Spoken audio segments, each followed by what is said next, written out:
Good afternoon. I'm just going to give you a brief update on where we're at. I know I've been getting a lot of calls just to talk to us about the progress of the investigation. Just to go over quickly what we know now, approximately 3 p.m. yesterday, Philadelphia Police responded to 7300 Rising Sun Avenue for a report of multiple people shot. When the officers arrived, they found 8 juveniles shot at that location. All the juveniles were taken to various hospitals. Now I can tell you that at least 3 went over to Einstein Medical. Jeans Hospital took 1, and Jefferson Torresdale took 4 individuals to the hospital. Moving through that, we had 1 17-year-old male, 4 16-year-old males, 1 16-year-old female, and 2 15-year-old males. All of those victims were students at Northeast High School. One of the individuals shot, the male who was, I believe, 17 years of age, was shot 9 times. He went to Jefferson Torresdale in critical. He's still in critical. We checked on him today. I am told that the doctors are optimistic. We have to get through today, but they're looking to hopefully upgrade him at some point. So right now he's in the hospital, and he needs people to keep him in their prayers to move along. So the investigation last night, we did a lot of interviews. We pulled video from various locations. Some of it we got out to use very quickly. You've seen in the video, there's a blue vehicle that it appears the 3 individuals responsible for this, after they perpetrate the crime, they retreat back to the car and it pulls away. So we now know, because that car wasn't driving itself, that there's a 4th individual in the car. I don't have much of a description of that individual. Last night at approximately 10:31 p.m., Highway Patrol officers working did recover a 2018 blue Hyundai Sonata. That was up in the 400 block of West Fern Street. We do believe through our investigation this is the car involved and the car that you see on the video. So that car was towed to our facility where we process vehicles. Because of the weather yesterday, we had to take that vehicle inside, and we're going to do everything we can today to get our forensic evidence and other evidence from that vehicle, but we had to let it sit and dry out. So give you a little background on that car. That car was stolen from the 7th District, a location up in the 7th District. When officers went to take the report on that stolen car back on the 2nd of March, they found another stolen car parked there. Okay, so based on our investigation, and that was a Kia, it was a gray Kia Sportage.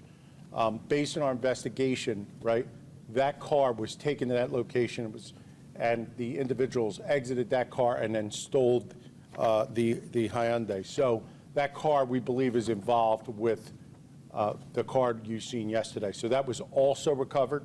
We are also looking to pull as much forensic data out of that car that we possibly can during the course of this investigation. That had been previously towed to a lot. It was still there, so we're going to use that to help in this case. And we did several interviews in the area of that theft. People did see things. We had some video we were able to recover there and some other places. So things are starting to come together based on the video that you put out yesterday. We have received numerous tips, and we are working on them tips. We encourage people to continue that, because some of those tips are corroborating information we have that I can't talk about yet, but we are moving towards knowing more about what happened yesterday and who we may be looking for. All right? Is it safe to say that you think that this is 2 groups, one group from Imhotep and one group from Northeast High School that this is possible retaliation? So we are looking at the motives. I'm not going to talk about groups because I can't do that at this point in time. I know that information is out there.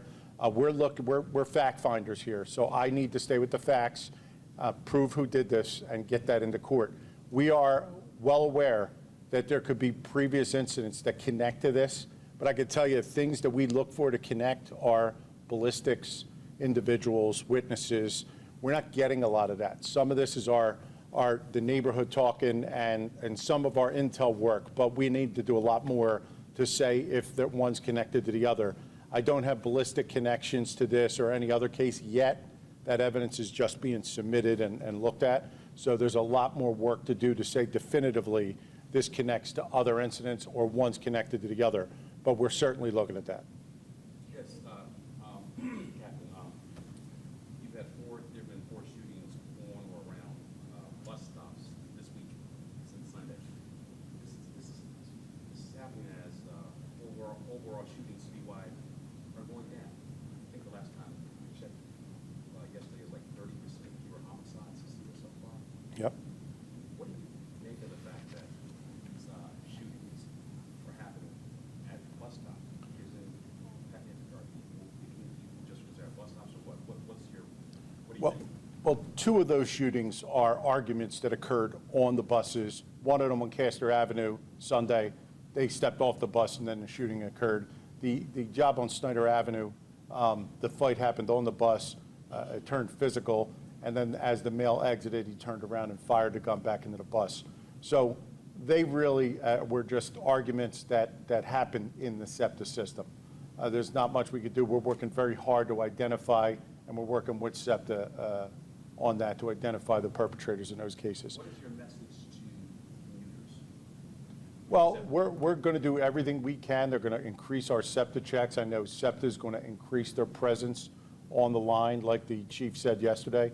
The incidents that occurred at the bus stops is what I'm really here talking about today. They're concerning. Nobody was really on the bus. These are individuals shooting at a crowd of kids. I mean, total between the two incidents, 11 kids were shot at. That's really concerning. So we need people to see that, be as angry as everyone else is, and let us know who did this so we could end this rather quickly. If they are connected, and I don't know if they are, we want to end this dispute very quickly. What about stolen car? Is there, how many, can you found that stolen car in the Stolen District? Was there video from where that original car was stolen? So they dumped the car, they take the blue car. Were you able to piece those videos? We are. We're doing that now. We're obviously, some of the video collection these days is not as easy as you think. We have to obtain a warrant to get that video, especially if it's a private camera. But we're doing all that. It's all in progress, and we're working through it. But at this point, you think the group involved with the shooting yesterday, stole that original Kia, got that Monday? Well, we don't know yet, but we know, the time frame's close, and whoever had that car had to hand it off to somebody else. So we need to identify them, and if they're the same people, that's fine. If they're not, they're going to be able to lead us to those people. What about license plate readers? Is the police department using them to track this down? Well, we do. We use as many as we can. They changed license plates to put paper tags on, but we do everything we can to get back to where the car was seen during that period of time. Yep. Do you know what kind of guns were used, and if any were the fully automatics, like the one that was used on Monday? Right. So yesterday's incident, I do not have anything that tells us that the switch was used. However, there were 34 fired cartridge casings, 3 different handguns. You've seen 3 perpetrators. There was 40 caliber, 45 caliber, and 9mm. So we know we had 3 different guns that were used yesterday and they left that evidence at the scene. We're working through that too. Clearly, those shooters knew that that group was going to be at that bus stop. In the wake of how easy it is to find people by their routine, is there any kind of change or anything recommending to police here in terms of how to transport these back and forth? I don't really know the motive here. So, I mean, the incident yesterday, these individuals went right towards that crowd. It appears the individual that was most critical seemed to be a focal point, but I'm not sure of that. And the incident that occurred on Monday, we believe the decedent in that case was targeted. We just know from the way them actions in the video were. But right now, I wouldn't say that, a routine change. We're going to change our routine and be more present in those corridors during those times. Commissioner, is there other plans to have more police outside schools as we move forward? Yes, I'm not going to talk about all our plans, but it's certainly being worked on. There's a plan that our patrol and the police commissioner has put into effect. I think you're going to see more officers in those corridors around the schools and in the SEPTA routes starting today. What about the bus that was shot, that was, wound up being processed at the transportation center? Yeah, so the bus that was at the location that pulls away, there's actually two buses going by in different directions. Both of them were struck by gunfire. No one inside those buses were injured yesterday. However, we did recover some video from those buses and pieced it together with our video. It just gives us a different view. The males with the guns, and you've seen the photos that we released, are obviously covered up. So we're using that video to try to help us. My question was, how did they realize that the buses were struck, and why weren't the buses pulled over, a block or two away? I don't know. I'm not sure of that. I could try to get you that answer, but I don't know. Any indication that social media, some kind of beef or trouble might have been an issue that ignited this? We're looking back at social media. We're looking at it now. We're looking back. We have preservation in because, as you know, people start to wipe things out. So that our criminal intelligence unit is actively working on that.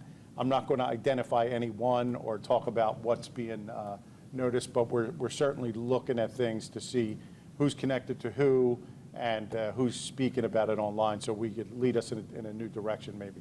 Commissioner, it's a fact that the teenagers are carrying guns. So at this time, how is working the police, or how we work to avoid in the future, I'm telling summer, maybe when all the people is out, and, to avoid situations like that. Well, I'm always concerned when a juvenile has a firearm because they're not permitted to have one legally in any case. So if you know of one that's carrying one, that's something we'd love to hear about. And you can call 911, you can call our tip line. But officers are definitely going to be in those corridors where these individuals are known to frequent, and I'm sure during the course of their duties, they're going to make sure that if they see something and they could legally make a stop, they're going to do that. Deputy Commissioner, The police department, the police department is working in any plan in the future because any plan, because the curfew is not working, people say. Right. So, So I could just tell you that the police commissioner will have more details on his plan. That's coming shortly. So, and you'll hear that, but there is an active plan to reduce these incidents in these areas. And that it's all based on targeted, directed patrol and investigation. you just mentioned tips. You're asking for the public's help. You put out the video last night of the latest shooting. Can you talk to us about the quantity and quality of the tips that you received today for the last shooting and the other three? We're getting decent tips. Sometimes we don't get an exact name, but it'll lead us in a direction. So, and if somebody thinks it's insignificant, I'll give you an example without being specific. Somebody said, I seen somebody who looked like those individuals coming out of a store a few hours earlier, this location. That's fine, because we can go back to that location and check the video. And sometimes those do pan out. And sometimes people that cover themselves up in an incident aren't covered up 2 hours before. So that's helpful. So we're working on that. So anything you may have, we're hoping that you give us a call and share it with us. Gotten a dozen tips, 100 tips. I don't have a number, but we've had several tips during the course of the night, so it was good information. Just follow up for clarity. You said of these 4 shootings, you don't know if they're connected. You don't have any suspects' names. There's been no arrest. No cars involved have been found. No, there's nothing connecting the 2 incidents right now definitively. All right, the other 2 incidents were just arguments on SEPTA's line, and they were isolated incidents that occurred in those particular incidences. These 2 with the juveniles, we are working to see if there's any connection to these incidents. There's some kind of dispute that happens before, we don't know where, we don't know how, and it led to this violence. So we're working on that. If you're close, are you close to making, how close are you to announcing this? Well, we'll talk about that. We have to talk to the district attorney and go over our evidence, and once we do, we'll let you know. Commissioner, you know where the bus, the car was coming from before it parked? So if you know where that Dunkin' Donuts is, where the shooting happened, it parked behind to the left if I was facing Rising Sun Avenue, and then it exited on Rising Sun going in the north direction, I guess. Where it came in from? It came in the rear there. We're going to do 2 more questions, folks. The 100 Day in the 7th District, is that 500 Kendrick? I'm not going to give the location, just to not identify any other witnesses or anybody we have. But the Hyundai was found in the 7th. It was found in the 7th District, yep. The car was stolen, and we know that it was found with paper plates. Can you give us a sense as to how the paper plates play into the investigation, and perhaps an update on the automatic readers? I understand that the department now has 130 installed. Right, we're working on that. We did receive that through a grant. I know that we're going to have more access to the readers shortly. But as far as paper plates, if they don't register to the car, it makes it more difficult to us. So we'd have to go back in time to look for the regular plate or see if we could see when it changed. So I don't have that answer for you. Obviously, if the paper plate is registered to the car, if it's legally a temp tag, that'll help us and lead us to the owner or at least the operator of the car. But if it's not, if it's put on there in a fraudulent manner, then it becomes problematic. All right? Commissioner, do you have a message to parents real quickly about whose kids have to take SEPTA and maybe worried that they might get caught in crossfire of one of these bus stops? Well, we're going to be out there, but one of the things I have for parents is if they know something about this, and most parents do, look at your child's social media, listen to what they're saying, and if they're concerned about their safety because of things like that, they should call the police and let us know, so we could try to, get in between and, mediate this before it turns into violence. All right, thanks. Thanks, sir.